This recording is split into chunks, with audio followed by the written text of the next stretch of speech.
कहानी शुरू होती है और हम एक ग्रुप ऑफ टेररिस्ट को देखते हैं जिन्होंने बच्चों को किडनैप कर रखा होता है। इस क्रिमिनल ग्रुप को चलाने वाले दो मेन लोग जिनका नाम डॉक्टर बैक और मिस्टर जॉय होता है, इनके ग्रुप से एक 7 साल की बच्ची भाग जाती है और ये लोग उसे बहुत ही तलाशते हैं, लेकिन फिर भी वो लड़की इन्हें नहीं मिलती। वो लड़की बुरी तरह से इंजर्ड थी और ये लोग उसे मरा हुआ मान चुके थे, क्योंकि भला एक 7 साल की लड़की जो फुल्ली इंजर्ड थी वो आखिर कितने समय तक खुद को सरवाइव कर सकती थी। लेकिन उनका ये प्रेडिक्शन गलत था। वो लड़की एक खेत में बेहोश पड़ी रही। खेत के मालिक मिस्टर गो ने उसे अगली सुबह वहाँ नोटिस किया और भागते हुए आए। वो उस लड़की को उठाकर अपने घर ले आए और वहाँ उसका इलाज करवाया। अब डॉक्टर के मुताबिक उसकी कंडीशन कुछ ज्यादा सीरियस नहीं थी, तो डॉक्टर मिस्टर गो को कहते हैं कि जल्दी ये होश में आ जाएगी। अब यहाँ पर डॉक्टर ने उनसे एक सवाल किया कि इसके होश में आ जाने के बाद आप इसका क्या करोगे। तो मिस्टर गो ने इसके बारे में सोचा और ये सीन यहाँ से सीधा शिफ्ट होता है 10 साल बाद। अब उस घटना को बीते 10 साल हो चुके थे। अब स्टार्टिंग सीन में हम एक लड़की को देखते हैं जिसका नाम जायू होता है, जो कि थोड़ी शरारती किस्म की थी। वो एक दुकान से कुछ बोरियां बिना दुकान के मालिक को बताए ले जाती है। वो स्मार्ट और क्लेवर दोनों थी। उसके नॉटीनेस में कई और हरकतें भी शामिल थीं, जैसे बिना ड्राइविंग लाइसेंस के गाड़ी चलाना। वो अपनी गाड़ी ले खेतों के बीच एक घर के पास पहुंचती है जहां हम मिस्टर गो को देखते हैं। और अब हमें यहाँ पता चलता है कि जायू वही लड़की है जिसका मिस्टर गो ने इलाज करवाया था, जिसके बाद उस लड़की को मिस्टर एंड मिसेस गो ने अडॉप्ट कर लिया था। जायू एक बहुत ही अच्छी लड़की थी। वो पढ़ाई में भी अच्छी और अपने फादर के फार्म को भी बहुत ही अच्छी तरह से हैंडल करती थी। उसकी माँ मिसेस गो को अल्जाइमर नाम की एक बीमारी के लक्षण मिल रहे थे, जिस वजह से उनकी तबीयत भी ठीक नहीं रहती थी। और यहाँ पर जायू को भी कुछ इंटरवल्स पर माइग्रेन के दौरे पड़ते थे, जिससे उसके पास्ट की हर चीज उसे याद आने लगती थी। जायू को अक्सर 10 साल पुराना वो इंसिडेंट याद आता जिसके कारण उसका सर फटने लगता था। उसका परिवार भी फाइनेंशियली स्ट्रगल कर रहा था। इसी बीच एक दिन जायू की फ्रेंड उसे सिंगिंग कंपटीशन का एडवर्टाइजमेंट दिखाती है, जिसके मुताबिक पार्ट लेने वाले और जीतने वाले कॉन्टेस्टेंट को 30 लाख प्राइज मनी मिलने वाला था। ये देखकर जायू उस एडवर्टाइजमेंट से बहुत ज्यादा इम्प्रेस हो जाती है, क्योंकि उसको इस समय पैसों की सख्त जरूरत थी और वो अपनी फैमिली को सपोर्ट करना चाहती थी। वो उस कंपटीशन का ऑडिशन देने के लिए वहाँ पहुँचती है, जहाँ पहले उसका इंटरव्यू होता है और फिर उसके बाद उसकी सिंगिंग स्किल्स को देखा जाता है। वो अपना सिंगिंग परफॉर्म करती है और फिर एक मैजिक भी करके दिखाती है, जो कि बहुत ही यूनिक था और ये उसके सुपरनेचुरल टैलेंट को शो कर रहा था। जायू में कुछ खास बात थी जो उसे दूसरों से बहुत ही अलग बनाती थी। उसका ऑडिशन सक्सेसफुल जाता है और उसके पेरेंट्स भी उसके इस एफर्ट को खूब अप्रिशिएट करते हैं, लेकिन उसका मैजिक वाला फोटो उसके पेरेंट्स देखते हैं तो वो उससे थोड़ा अपसेट हो जाते हैं और उसे समझाते हैं कि ये करना उसकी असलियत को सबके सामने ले आएगा और कोई अनहोनी उसे उसके पेरेंट्स से दूर ले जाएगी, जो कि वो बिल्कुल भी नहीं चाहते।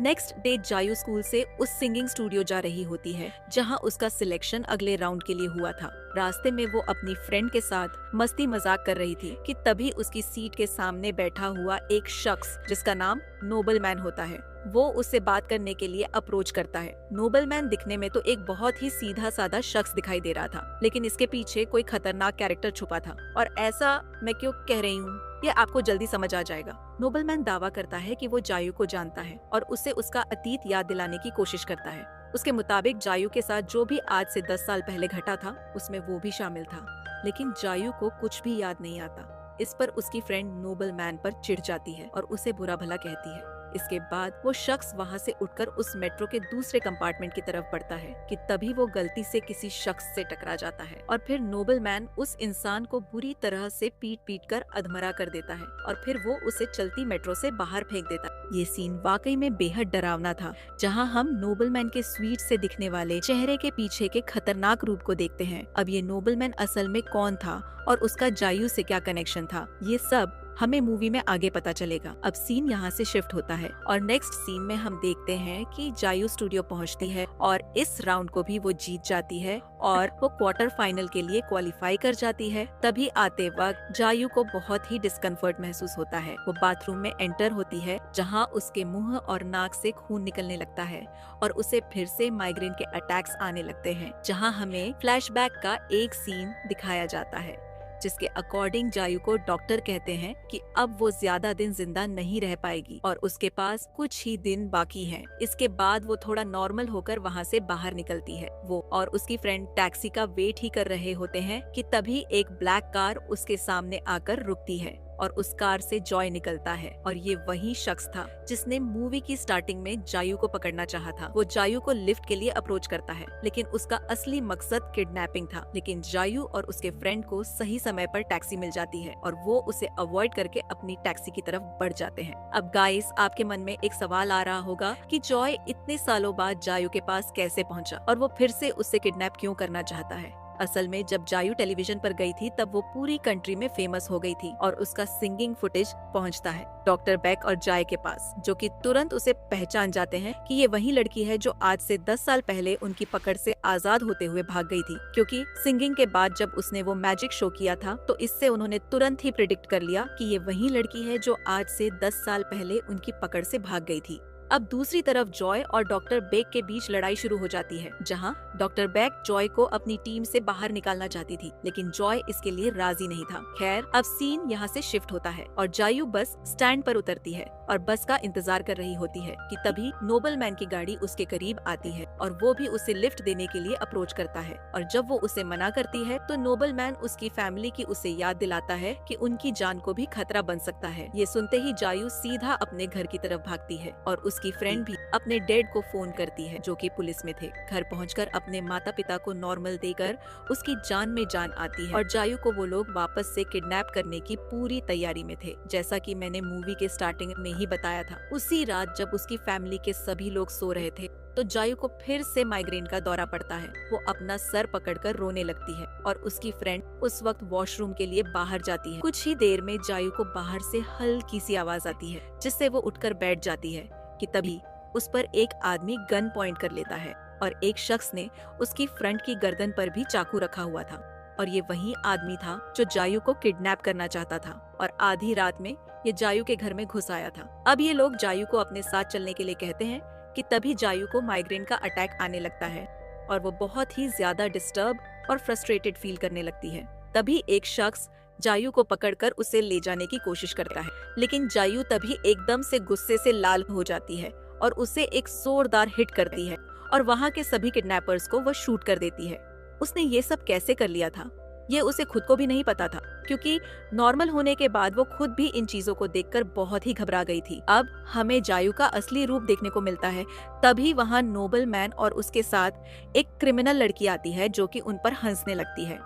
यहाँ पर नोबल मैन कहता है कि देखा, मैंने कहा था ना कि तुम वही लड़की हो जो आज से 10 साल पहले भाग गई थी। तुम हम सबसे एबनॉर्मल हो, तुम्हारे पास सुपरनैचुरल पावर्स हैं और इसीलिए हम तुम्हारे पीछे पड़े हैं। अब यहाँ पर ना तो जायू को अपने पास्ट के बारे में याद था और ना ही उसे अपनी शक्तियों के बारे में कुछ भी पता था। इसके बाद नोबलमैन उसे धमकी देता है कि जायू उसके साथ चले, वरना वो उसकी फैमिली और पेरेंट्स को मार देगा और अगर वो उसके साथ चलती है तो उसकी याददाश्त भी वापस आ जाएगी। अपने पेरेंट्स के खातिर जायू चलने को तैयार हो जाती है। वो उनके साथ कार में बैठती है और वो लोग उसे एक रिसर्च लैब में लेकर जाते हैं, जहाँ उसका सामना होता है डॉक्टर बेक से। डॉक्टर बेक उसे देखकर बहुत ही खुश होती है और उसे कहती हैं कि मुझे लगा था कि तुम मर गई हो, लेकिन तुम्हें नेशनल टेलीविजन पर देखकर मेरी होप फिर से लौट आई। जब तुमने वो मैजिक किया तब हमें यकीन हो गया कि तुम वही हो। पर जायू को कुछ भी अभी तक याद नहीं आ रहा था और उसके मुंह और नाक से फिर से ब्लड निकलने लगता है। सीसीटीवी रूम से नजर रख रही डॉक्टर बेक उस पर हंसती है और अपने डॉक्टर को उसे इंजेक्ट करने का ऑर्डर देती है। वो डॉक्टर उसकी गर्दन पर इंजेक्शन लगाता है। तभी डॉक्टर बेक उसे कहती है कि अब तुम्हें सब याद आ जाएगा और अब तुम एक विच बन चुकी हो और तुम्हें अपनी सुपरनैचुरल पावर का एहसास हो जाएगा, लेकिन इस इंजेक्शन का अब तुम्हें रेगुलर डोज नहीं मिलेगा, जिससे तुम्हारी बॉडी के हर हिस्से से खून निकलना स्टार्ट हो जाएगा। डॉक्टर बेक का असली मकसद था कि जायू को उस इंजेक्शन के सहारे उसकी पावर्स को याद दिलाना और फिर उसकी पावर्स को खुद के फायदे के लिए इस्तेमाल करना। लेकिन अब यहाँ पर एक सबसे बड़ा सस्पेंस निकलकर सामने आता है। जायू हंसने लगती है और उससे कहती है कि तुम्हें क्या लगा था कि तुम मुझे यहाँ लाई हो, तो तुम बिल्कुल ही गलत हो। मैं खुद यहाँ पर आना चाहती थी ताकि तुम मुझे ये इंजेक्शन लगा सको और मेरी जिंदगी का एक और महीना बढ़ जाएगा, क्योंकि कुछ ही दिनों में मेरी बीमारी की वजह से मौत होने वाली थी, लेकिन तुमने मेरा काम आसान कर दिया है। इसके बाद जायू अपने डेंजरस हिट्स के जरिए डॉक्टर्स को मार देती है और फिर रिसर्च लैब के सभी लोगों को एक एक करके मारने लगती है। अब गाइस, यहाँ पर मैं मूवी का प्लॉट हल्का सा आपको एक्सप्लेन करने वाली हूँ। जैसे इस मूवी में जो विच है वो जायू ही है और 7 साल की एज में वो उनके जाल से भाग गई थी। वो एक विच चाइल्ड थी और उसके अंदर सुपर नेचुरल पावर्स थी। इसी वजह से उसने उनके ग्रुप के कई लोगों को मार दिया और खुद भी इंजर्ड होकर खेत में पड़ी रही। उसे उसका पास्ट बिल्कुल अच्छे तरीके से याद था। और यहाँ पर एक और सस्पेंस से पर्दा हटता है। उसने सिंगिंग कंपटीशन में पार्ट फाइनेंशियली सपोर्ट के लिए नहीं बल्कि डॉक्टर बेक तक पहुँचने के लिए किया था, उससे बदला लेने के लिए। ये सब उसका वेल मेड प्लान था और ऑडिशन में मैजिक शो करना, ये सब उसके प्लान का हिस्सा था। उसका नोबलमैन से मिलना, फिर उसका किडनैप होना, ये सब उसकी सोची समझी साजिश थी। और उसे वहाँ किडनैप करके नहीं लाया गया था, बल्कि वो खुद ही उनके पास आई थी ताकि वो एक एक करके सबसे बदला ले सके। वो डॉक्टर बेक के पैरों में गोली मारती है और वो उससे कहती है कि भला मैं तुम्हें कैसे भूल सकती हूँ। उस दिन को मैं कभी भी नहीं भूल सकती जब तुमने मेरी जिंदगी में वो दर्द दिया था जिसे मैं हर दिन याद करके रोती थी। इसके बाद जायू उसे एक बार फिर से शूट करती है कि तभी उसके पीछे से नोबलमैन आ जाता है और वो जायू की तरफ गन पॉइंट करता है। और यहाँ मैं आपको बताना चाहती हूँ कि नोबलमैन वही शख्स था जिसे मिस्टर जॉय ने मूवी के स्टार्ट में नालायक बोलकर भगा दिया था। एक इंजर्ड सा छोटा बच्चा जो कि जायू जैसा ही था, लेकिन वो डॉक्टर बेक का वफादार था। इसी वजह से जायू से वो टक्कर ले रहा था। तभी हम देखते हैं कि जॉय अपने लोगों के साथ डॉक्टर बेक के लोगों पर अटैक करता है, क्योंकि डॉक्टर बेक उससे धोखा कर रही थी और जॉय के लोग उनके सभी लोगों को मार देते हैं। अब जायू जॉय के पास पहुंचती है कि तभी जायू को जॉय की भी हैवानियत याद आती है कि कैसे उस रात उसने उसके साथ बुरा किया था।